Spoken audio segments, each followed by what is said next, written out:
kembali lagi. Ini menjadi bahan pertanyaan kita bersama. Ibu kota negara baru untuk siapa?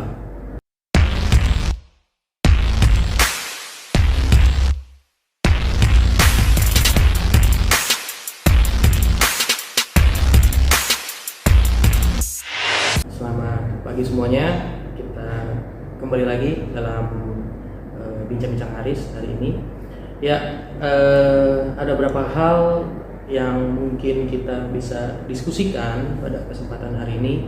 Tapi tentunya saya berangkat dari kegelisahan bahwa hari ini terkait dengan isu-isu terkait dengan, terutama terkait dengan IKN atau Ibu Kota Negara Baru kita, dimana di awal tahun kita ini kita sudah diketuk palu bahwa disetujui oleh DPR RI, pemerintah, eksekutif, berarti Presiden dengan DPR RI ini setuju, sudah ketuk palu terkait dengan pemindahan Ibu Kota Negara, di mana nanti Ibu Kota Negara kita bukan di daerah khusus Ibu Kota Jakarta lagi, tapi sudah diketuk palu yaitu di Nusantara dengan nama Nusantara. Nah, di mana wilayahnya kita sudah mengetahui dengan percis dan lebih detail bahwa Ibu Kota Negara baru itu kita akan pindah pulau, bukan hanya di Pulau Jawa, ya, tidak di Pulau Jawa lagi, tapi pindah pulau yaitu di Pulau Kalimantan. Nah, ada beberapa konsepsi yang hari ini kita coba diskusikan, yang kita bangun diskusikan. Yang pertama, saya mengangkatnya ada wacana gini, kekhawatiran pertama, Ibu Kota baru ini buat siapa? Mungkin itu yang sama-sama terbesit di kepala kita awalnya. Ibu kota baru ini buat siapa? Nah, dari beberapa literasi yang coba saya cari, saya baca dan sebagainya, saya pelajari diskursus ini bahwa ada beberapa sudut pandang yang kita harus sama-sama bukan sepakati ya, tapi artinya boleh sepakat boleh tidak. Tapi kita coba cari sudut pandang yang baru ya. Yang pertama gini, saya melihatnya bahwa tujuan dari kepindahan Ibu Kota Negara ini bukan isu yang baru. Sebetulnya kalau kita lihat literasi ke belakang dari semenjak Presiden pertama Pak Soekarno, kemudian selanjutnya Pak Soeharto juga pernah memiliki atau mengambil isu yang sama, karena awal dari upaya untuk ibu kota itu pindah bukan di DKI Jakarta lagi. Yang pertama karena selama ini ada isu-isu terkait dengan ibu kota itu harus terlepas dari masalah-masalah publik. Kita mengetahui yang menjadi banyak hal masalah yaitu kebanjiran, banjir, kemudian kemacetan, kesemrawutan, terlalu padatnya dan sebagainya, traffic dan sebagainya, kemacetan dan sebagainya. Nah, sehingga isu ini sudah jauh-jauh hari sebelumnya ini diwacanakan untuk pindah. Nah, pertanyaannya, kenapa baru sekarang berani? Itu yang jadi pertanyaan kita bersama. Nah, dalam pemikiran saya coba menerka cara berpikir Bapak Presiden, kenapa mengambil keputusan dan berani mengambil pilihan terkait dengan Ibu Kota Negara ini dipindahkan hari ini. Saya melihatnya bukan karena alasan macet lagi, kemudian banjir dan sebagainya. Kalau alasan macet, banjir dan sebagainya, traffic, kemacetan, kemudian banjir, kemudian terlalu padat dan sebagainya, ibu kota dimanapun tempatnya ketika dipindahkan nanti juga akan mengalami hal yang sama. Nah, yang poin terpenting yaitu bagaimana ketika pindahnya ibu kota hari ini itu melihat pada sebuah ekosistem baru, sebuah ekologi baru, sebuah ekosistem baru. Dan itu yang coba saya literasi, saya baca, kemudian kita pahami bahwa tujuan dari ibu kota baru ke depan ini berbicara atau mengadopsi berbicara pada ekosistem lingkungan yang baru. Nah, tapi ini juga harus diskursus kita nih panjang karena dari beberapa literasi ada yang pro dan kontra tentunya. Nah, beranjak dari awal itu, saya coba memahami konteks awal terkait dengan perubahan. Nah, memang dalam sebuah tujuan bernegara, kemudian kedepannya memang harus, bukan kita harus wajib berubah ya, tapi terkait dengan keberhasilan sebuah pembangunan tidak ada pembangunan yang berhasil tanpa ada perubahan. Itu yang harus di dalam catatan perubahan. Nah, saya mengadopsi bahwa kalau dalam ilmu kebijakan paling familiar kita mengadopsi atau kutipan dari Thomas Erdős, what government choose to do or not to do. Jadi pada inti kesimpulannya, apa yang pemerintah pilih, ya kan, atau pemerintah untuk mendiamkan. Jadi antara pilihan untuk melakukan sebuah kebijakan untuk perubahan atau pemerintah melakukan diam saja, itu merupakan sebuah public policy atau kebijakan publik. Nah, pilihan mendasarnya, jika kita tidak melakukan apa-apa, maka kita jangan pernah berharap untuk mendapat hal yang lebih. Itu yang pertama. Jadi memang betul ada yang beranggapan bahwa ada kelompok yang tidak mau perubahan karena menganggapnya ketika perubahan itu terjadi belum tentu berhasil. Memang betul. Setiap perubahan memang ada konsekuensi antara keberhasilan dan kegagalan. Nah, pertanyaan yang kedua, ketika logika itu berjalan, ketika kita tidak melakukan perubahan, ya kita juga jangan pernah berharap itu sebuah keberhasilan. Karena ketika kita tidak melakukan apa-apa, ya tidak akan pernah ada keberhasilan apa. Kita tidak pernah melakukan apa-apa, tidak melakukan perubahan apa-apa, ya jangan pernah berharap hasil yang beda atau hasil yang baik gitu, atau hasil yang baru. Jangan pernah berharap itu. Tapi ketika kita mau perubahan, ada change, ya, ada perubahan tadi, ada peluang di sana. Bagaimana kita bisa ke depannya bisa punya harapan untuk berhasil. Nah, tentunya ada banyak faktor tadi.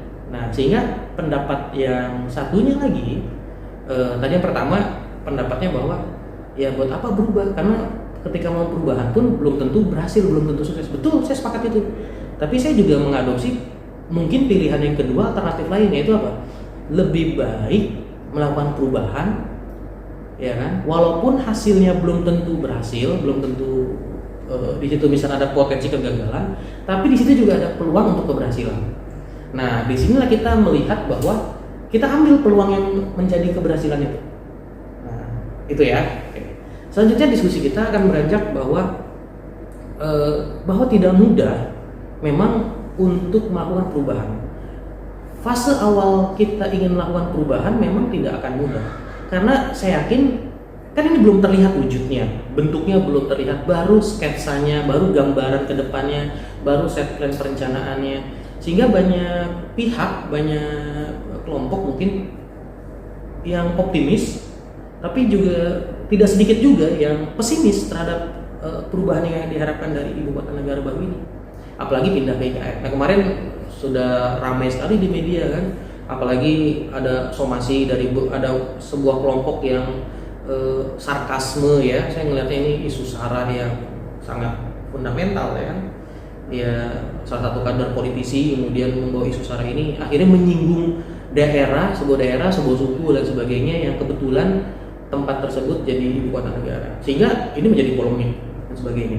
Nah, inilah yang jangan sampai ini isu-isu ini yang terbangun. Isu-isu perubahan itu tujuannya untuk yang lebih baik. Nah, selanjutnya saya coba untuk menerka berbicara terkait dengan perubahan tadi. Tadi saya bilang bahwa tidak mudah untuk melihat hal baru itu diterima. Sangat sulit, terutama ketika ada banyak kelompok atau orang yang merasa sudah nyaman. Hari ini mungkin termasuk kita yang tinggal di Pulau Jawa, termasuk kita yang ada di wilayah Banten, khususnya saya udah wilayah di wilayah Banten. Banten misalkan, hari ini ibu kota negara di DKI Jakarta, Banten yang tidak jauh dari ibu kota negara saja masih banyak pembangunan yang tidak selesai. Ada beberapa daerah di Banten terutama yang IPM masih sangat rendah, di bawah rata-rata nasional, di bawah rata-rata provinsi. Ini kebayang juga ya kalau misalkan ini belum selesai PR-nya, tiba-tiba ibu kota negara pindah gitu, lebih jauh lagi di Pulau Kalimantan. Sulit dibayangkan. Hari ini ya kalau kita bisa melihat di wilayah Banten saja, angka pembangunan manusia di dua daerah, di Kabupaten Lebak dan di Kabupaten Pandeglang nih masih jauh di bawah rata-rata provinsi dan nasional.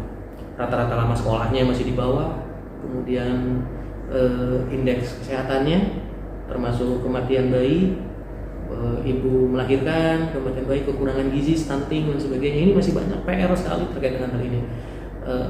Tapi kalau kita tidak pernah melakukan suatu hal lompatan, ya ini juga tidak akan menjadi sebuah solusi. Ya. Tantangannya ketika ibu kota ini nanti pindah di Kalimantan, di Pulau Kalimantan, jaraknya semakin jauh nih dari Banten. Pertanyaannya, apakah Banten akan semakin terbelakang atau bisa menyusul, atau bisa menjadi daerah yang maju, provinsi yang maju? Itu jadi pertanyaan kita bersama. Mudah-mudahan yang maju. Nggak mungkin kita mendoakan yang jelek, tidak mungkin, gitu ya. Oke, itu satu perspektif awal.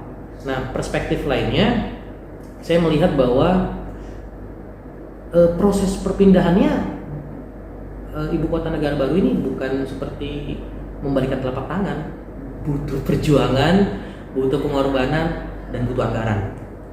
Nah, ini yang jadi yang sangat krusial ya, butuh anggaran yang besar. Saya melihat skemanya, kalau tidak salah ada 3 tahap kurang lebih yang sudah dicanangkan oleh Presiden Pak Jokowi terkait dengan kepindahan ibu kota. Tahap yang pertama tentunya pembangunan infrastruktur dasar. Infrastruktur dasar di mana targetnya yaitu pada tanggal 16 Agustus 2024 nanti, kurang lebih 2,5 tahun lagi ya. Dan targetnya katanya Pak Jokowi ingin tanggal 17 Agustus 2024 ingin mengadakan upacara kenegaraan, upacara peringatan kemerdekaan itu di ibu kota negara baru sebagai simbol kepindahan tahap pertama, fase pertama. Nah, fase pertama ini pembangunan infrastruktur yang sangat besar-besaran, dan kalau tidak salah anggarannya akan menghabiskan kurang lebih sekian triliun, sangat fantastis, sangat banyak. Kalau kita melihat sangat banyak seperti itu, yang terakhir kita lihat ini akan membebani PBN. Nah, pertanyaannya kalau tidak dilakukan sekarang, mau kapan lagi? Betul, mau kapan lagi, tapi pertanyaan kita bersama juga, ibu kota baru ini buat siapa? Jangan sampai ibu kota baru ini hanya untuk dikuasai oleh kelompok-kelompok oligarki kembali. Nah, ada beberapa referensi yang saya baca terkait dengan ibu kota baru ini, terkait dengan topografi, kemudian geografi lingkungannya dan sebagainya. Saya melihat bahwa di tempat ini bukan lahan kosong, justru ada beberapa perusahaan-perusahaan oligarki yang sebetulnya sudah dimiliki, dan bahkan ketika isu ibu kota negara ini pindah ke Kalimantan, ya para penguasa modal mereka sudah sibuk pembebasan lahan, dan pembebasan lahan. Nah, apakah cita-cita yang pertama terkait dengan ekologi lingkungan ini akan tercapai? Nah, inilah fase yang akan kita bahas, fase ketiga. Nah, fase pertama tadi kepindahan ibu kota negara, yaitu bagaimana pembangunan infrastruktur, itu yang pertama. Yang kedua, fase yang kedua yaitu memindahkan pemerintahan, sistem pemerintahan. Jadi di ibu kota baru ini, di tahap kedua fase pemerintahan itu pelayanan administrasi, pemerintahan, kementerian dan sebagainya itu akan pindah di fase tahap kedua. Dan tahap yang terakhir yaitu membuat sebuah ekologi sistem. Kalau saya melihat dari rancangannya ini, kita akan melihat kota masa depan. Kota masa depan, saya melihatnya kota masa depan yang luar biasa, karena ekosistem lingkungannya bukan hanya berbicara lingkungan alam saja, tapi lingkungan sosial yang sangat terconnected ya, sangat visinya sangat luas. Kemudian yang paling penting juga uji emisi karbon katanya. Berarti kan pro banget sama lingkungan, karena go green-nya luar biasa.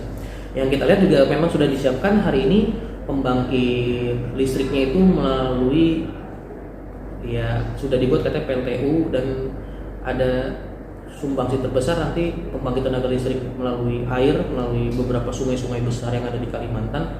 Ini menjadikan sebuah ekosistem yang sangat berjalan. Tapi juga jangan lupa, kita juga bisa lihat hari ini tambang batu bara paling banyak juga di Pulau Kalimantan. Ya, kita nanti sama-sama diskusi gitu untuk terkait dengan ini. Saya memancing saja bahwa bukan saya akhirnya jadi pesimis, tidak. Jadi kita harus berbandingkan data. Yang selanjutnya yang saya lihat juga dari beberapa literasi, salah satu syarat untuk pindah ibu kota negara yaitu harus minim atau potensi bencana yang sangat minim. Itu kalau kita lihat topografi dari kemiringannya dan sebagainya, luas geografinya, memang ini di wilayah perbukitan sehingga akan sangat minim untuk terjadinya banjir. Beda kalau sekarang di ibu kota Jakarta. Jakarta kan tiap tahun yang saya baca literasinya itu kondisi tanahnya semakin lama semakin turun. Kemudian kondisi air bawah tanahnya, kondisi air kehidupan dan sebagainya juga sudah sangat menipis dan sebagainya. Kita khawatir ya ke depan ya DKI Jakarta ya hujan sebentar atau tidak perlu hujan juga bisa banjir gitu kan. Itu memang salah satu alternatif kenapa harus pindah. Nah, memang di tempat ibu kota baru ini diyakini bahwa kemungkinan terjadinya banjir sangat kecil sekali. Yang jadi perhatian kita, jadi pertanyaan kita bersama, memang di ibu kotanya tidak akan terkena banjir, tapi jangan sampai ketika kita membangun sebuah peradaban di daerah tersebut tidak banjir, tapi di luar lingkarannya atau di wilayah sekitar penyangga ibu kotanya ini jadi banjir. Ini jangan sampai juga. Saya mengutip dari beberapa media dan sebagainya yang saya perhatikan, yang hari ini memang sudah terkena dampak beberapa daerah yang menjadi penyangga ibu kota negara baru itu sudah terdampak banjir. Alasannya ketika saya lihat literasi jurnal dan sebagainya, karena di sana marak sekali terjadi pengalihan lahan hutan. Kita nanti bisa sama-sama diskusi itu. Ada beberapa data yang saya baca di sini, ternyata ada di sana lahan-lahannya sudah sebagian besar udah hak guna usahanya sudah dimiliki oleh beberapa perusahaan-perusahaan besar. Contoh, saya nggak perlu nyebutin perusahaannya lah. Ada beberapa perusahaan besar, salah satunya perusahaan sawit, kemudian perusahaan kayu yang memproduksi untuk produksi kertas dan sebagainya. Sehingga ketika ditanam, masa tanam 4 tahun 5 tahun mereka panen. Ketika panen ditebang semua, akhirnya jadi tandus. Ketika jadi tandus, tibalah musim hujan. Ketika musim hujan tiba, maka daerah di bawahnya itu akan terkena banjir. Nah, ini saya dapat dari beberapa literasi media yang saya baca dulu sebelum saya menyampaikan hal ini. Nah, ini menjadi diskursus kita. Maka tadi pertanyaan saya, ibu kota baru ini buat siapa? Itu yang pertama. Selanjutnya, saya juga baca beberapa literasi hasil kajian-kajian yang dikeluarkan dari Walhi, kemudian dari pecinta-pecinta alam, pecinta lingkungan. Tujuan kepindahan ibu kota negara ini memang kita harus penuh dengan optimis. Saya berharap dengan pindahnya ibu kota negara baru ini, para penambang batubara yang liar maupun yang terdaftar dan sebagainya, uji amdalnya, analisis dampak lingkungannya ini harusnya bisa selesai. Karena kan semakin dekat para pemangku kebijakan, pengambil keputusan, nanti ke depannya presiden, para menteri dan sebagainya akan berkantor di sana, sehingga ini bisa melihat langsung hari ini terkait ya ada berapa penambang-penambang yang mungkin masih liar atau bahkan mungkin tidak liar, tetapi uji amdalnya dan sebagainya kita bisa melihat itu di beberapa berita yang mengerikan ya. Mereka menambang habis-habisan batubara. Ya nanti mungkin teman-teman bisa cari searching di YouTube dan sebagainya, tambang-tambang besar di Kalimantan, batubara dan sebagainya punya siapa saja, oligarkinya ke siapa saja, apakah ada kaitannya dengan para penguasa, apakah ada kaitannya dengan para pemangku keputusan kebijakan. Nah, ini yang sama-sama kita sama-sama harus membandingkan. Jadi saya tidak mau diskursus ini cuma hanya milik saya, tapi ayo kita bareng-bareng bersama-sama kita saling meng-cross check tujuannya apa dan kemudian bandingkan dengan data apa dan sebagainya. Ini juga mudah-mudahan dengan ibu kota di sana nanti presiden bisa melihat langsung, ya kan? Nah, tambangnya bagaimana, tiba-tiba wah nih, rusak lingkungan alamnya gara-gara tambang liar, kemudian wah ini rusak lingkungannya gara-gara pemotongan hutan, pengalihan hutan dan sebagainya. Nah, ini bisa langsung melihat nanti di sana Bapak Presiden. Tapi kalau dilihat kayaknya ini oleh Pak Jokowi kayaknya, karena di 2024 kan Pak Jokowi selesai dalam masa jabatan presidennya. Maka ini menjadi PR besar untuk the next presiden selanjutnya di 2024. Nah, kemudian hal lain yang coba kita lihat, saya melihat bahwa ada beberapa data yang saya baca di sini terkait dengan persebaran konsensi lahan dan sebagainya. Rata-rata sudah memiliki, ini punya perusahaan-perusahaan PT-PT yang pengolah lahannya di sini persebaran konsesi lahan, jadi mereka penggunaan lahannya udah digunakan sama mereka, jadi bukan hutan lagi. Jadi beberapa yang mereka sudah dapat izin secara resmi dari pemerintah untuk mengelola lahan tersebut, ada banyak sekali, dan ini masuk pada zona, bahkan saya baca di sini ada zona IKN 1, IKN 2, dan bahkan daerah penyangga IKN 3. Ini kalau ditampilkan nanti sama tim saya, nanti ditampilkan ada berapa datanya, terutama ada tambang-tambang galian juga yang menjadi PR besar. Dan saya berharap tadi ketika ada ibu kota negara baru pindah ke sana, akhirnya presiden kan mainnya langsung dekat tuh gitu, menteri langsung dekat gitu kan, apalagi menteri lingkungan hidup gitu, langsung ngelihat langsung gitu kan, anggota DPR RI-nya kan nggak jauh-jauh dari Senayan, nanti kan langsung di sebelah gitu kan, tiba-tiba wah ada bekas galian batu bara dan sebagainya gitu kan. Nah kemudian ada beberapa hal yang hasil keluaran riset dari WALHI ini, ada beberapa perusahaan-perusahaan tadi ya terkait dengan perusahaan tambang yang sudah dapat izin resmi, dan ini ternyata ada di daerah, kalau saya lihat petanya di sini ada di beberapa daerah penyangga ibu kota nanti, bukan di wilayah IKN 1, tapi karena IKN kan tadi dibagi menjadi 3 tahap ya, ada IKN 1 khusus untuk pemerintahan, IKN 2 nanti pengembangan ekologinya, dan IKN 3 ini meliputi wilayah-wilayahnya untuk penyangga wilayah ibu kota. Nah harapan saya dari beberapa problem tadi yang terkait dengan ibu kota negara, ke depan kita akan bahas lagi diskusi terkait dengan IKN, karena ini PR masih banyak sekali kalau kita bahas dari lingkungan dan sebagainya. Tapi dari beberapa hal yang harus saya lihat, saya harus tetap optimis, karena kapan lagi, pertanyaannya, kalau tidak sekarang kapan lagi kita akan mau pindah ibu kota negara. Walaupun secara pribadi, kalau secara melihat kita pada kondisi pribadi saya dan kelompok saya, mungkin hari ini saya sudah terbiasa enak dengan di Pulau Jawa dan sebagainya yang dekat sekali dengan ibu kota negara. Ke depan akan lebih jauh secara jarak ke Kalimantan dan sebagainya.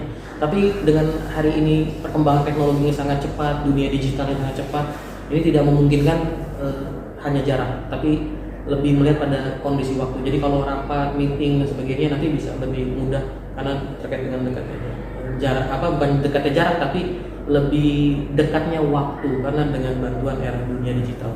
Nah harapan saya, kita bersama-sama kita pro dan mendukung terkait dengan kepindahan ibu kota negara, tapi dengan beberapa syarat. Kita juga harus betul-betul harus mengkritisi ada beberapa hal tadi terkait dengan ekologi lingkungan, apakah betul ekologi lingkungan ini akan terjaga di sana.